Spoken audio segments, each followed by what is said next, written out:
Hello friends, எல்லாரும் எப்படி இருக்கீங்க? இன்றைக்கி நம்ம வீடியோவில் இட்லி தோசைக்கு தொட்டுக்கிறதுக்கு ஒரு அட்டகாசமான சட்னி ரெசிபி தான் நம்ம செய்ய போகிறோம். அதாவது இந்த சட்னி பார்த்தீங்கன்னா எங்கள் வீட்டில் எப்போவுமே எங்கள் அப்பா தான் செய்வார். இந்த சட்னி எனக்கு எங்கள் அப்பா தான் சொல்லி கொடுத்தாரு. நல்லா சூப்பராக இருக்கும். இந்த ரெசிபியை நான் கற்றுக்கிட்டதே அவர்கிட்ட இருந்து தான்.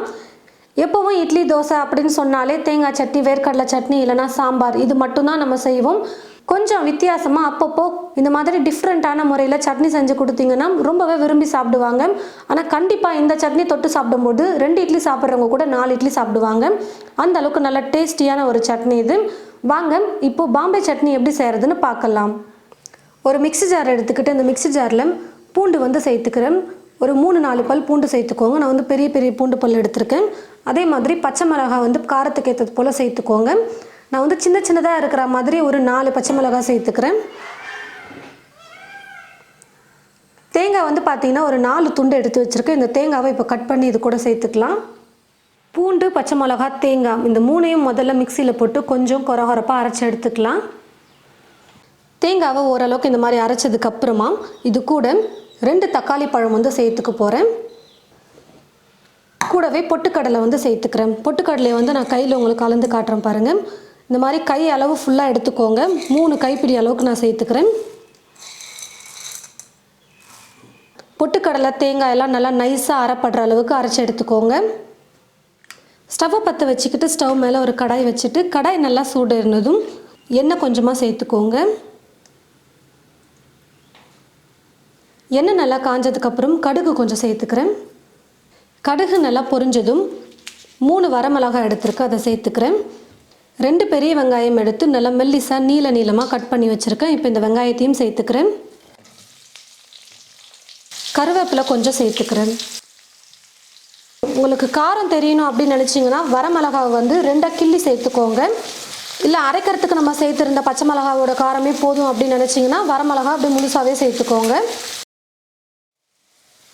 பாருங்கள் ஃப்ரெண்ட்ஸ், வெங்காயம் இந்த மாதிரி கொஞ்சம் பொன்னிறமாக வர வரைக்கும் நம்ம வதக்கிக்கணும். இப்போ ஸ்டவ்வை குறைச்சி வச்சுட்டு தண்ணி இது கூட சேர்த்துக்க போகிறேன். மொத்தமாக 2 சொம்பு அளவுக்கு தண்ணி சேர்த்துக்கிறேன். கிட்டத்தட்ட 1 லிட்டர் அளவுக்கு தண்ணி வரும் நான் சேர்க்க போகிற தண்ணி. நான் 2 சொம்பு அளவுக்கு தண்ணி சேர்த்துக்க போகிறேன். மொத்தமாக 1 லிட்டர் தண்ணி அளவுக்கு நான் சேர்த்துக்கிறேன்.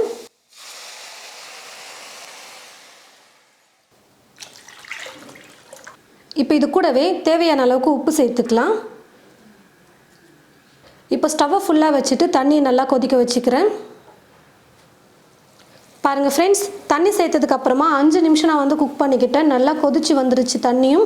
வெங்காயமும் பார்த்தீங்கன்னா நல்லா வெந்து வந்திருக்கும். ஒரு 5 நிமிஷமாவது நீங்கள் குக் பண்ணிக்கோங்க.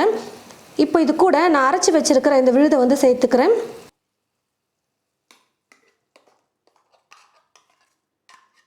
இந்த மிக்ஸி ஜார்லேயே கொஞ்சமாக தண்ணி சேர்த்து அலசி சேர்த்துக்கிறேன். நல்லா கலந்து கொடுத்துக்கோங்க.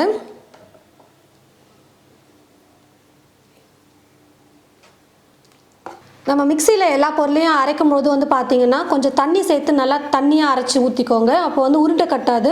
நல்லா தண்ணியாக இருந்ததுன்னா சேர்த்துருக்கிற தக்காளி, பச்சை மிளகாவுடைய பச்சை மணம் போகணும். அது வரைக்கும் நம்ம குக் பண்ணால் போதும். ரொம்ப நேரம் நம்ம குக் பண்ண தேவையில்லை இந்த சட்னியை பொறுத்த வரைக்கும்.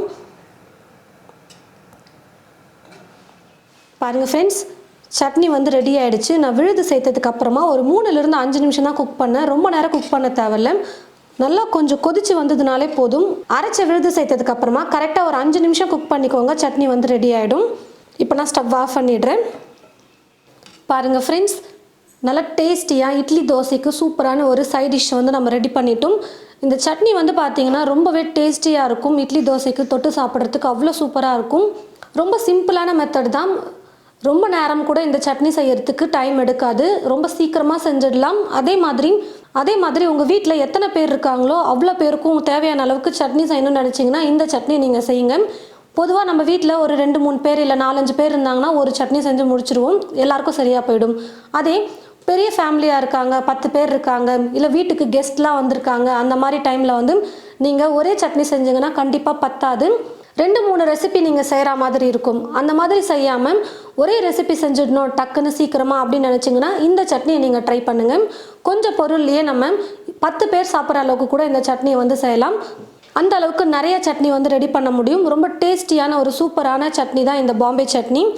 ரொம்ப கெட்டியாக வந்து இந்த சட்னியை செஞ்சிடாதீங்க. ஏன்னா சூடு ஆற ஆற வந்து பார்த்தீங்கன்னா கொஞ்சம் கெட்டியான பதத்துக்கு வரும். அதனால் செய்யும் போது கொஞ்சம் தண்ணியாக செஞ்சிங்கன்னா கரெக்டாக இருக்கும் உங்களுக்கு. நீங்களும் இது போல் இட்லி தோசைக்கு நல்ல ஒரு டேஸ்டியான டிஃப்ரெண்ட்டான சட்னியை வந்து உங்களுடைய வீட்டில் ட்ரை பண்ணி பாருங்கள். ட்ரை பண்ணி பார்த்துட்டு எப்படி இருக்குன்னு மறக்காமல் கமெண்ட் பாக்ஸில் வந்து கமெண்ட் பண்ணுங்கள். இந்த வீடியோவை மற்றவங்களுக்கும் ஷேர் பண்ணுங்கள். இது போல் நிறைய ரெசிபீஸ் பார்க்க என் சமையல் என் சுவை சேனலை மறக்காமல் சப்ஸ்கிரைப் பண்ணிக்கோங்க. கூடவே பக்கத்தில் இருக்கிற பெல் ஐக்கானை கிளிக் பண்ண மறந்துடாதீங்க. தேங்க்யூ.